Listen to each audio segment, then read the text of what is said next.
Arzum dileğim sevgili yarım vətənimdir. Eşkim həvəsim nazlı nigarım vətənimdir.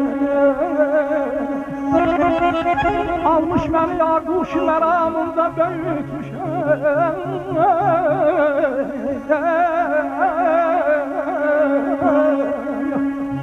Almış məni yağuş məramında böyütmüş. Canım ciğerim xuni damarım vətənimdir.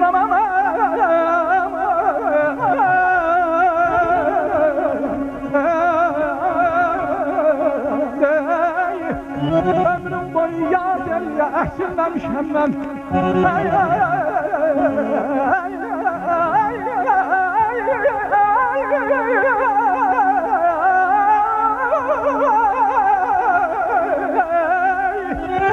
İzzim şərəfim şəhərim qarım vətənimdir. Şahid görürəm mən vətəni elmizə kadə. Yüksəlmədədir şehir şuarım vətənimdir.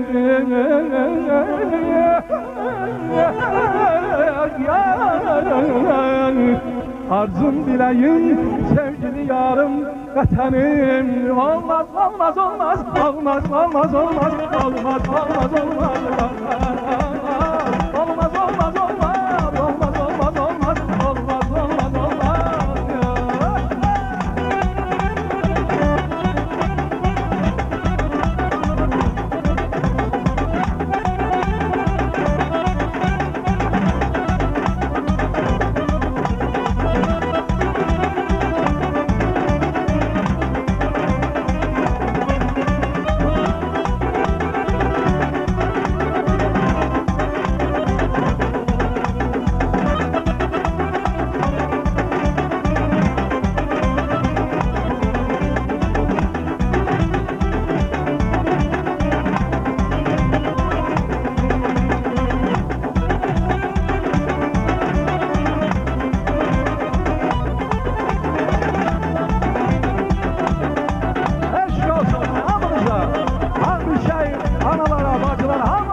Benim güzel vətənimə heç bir yerdə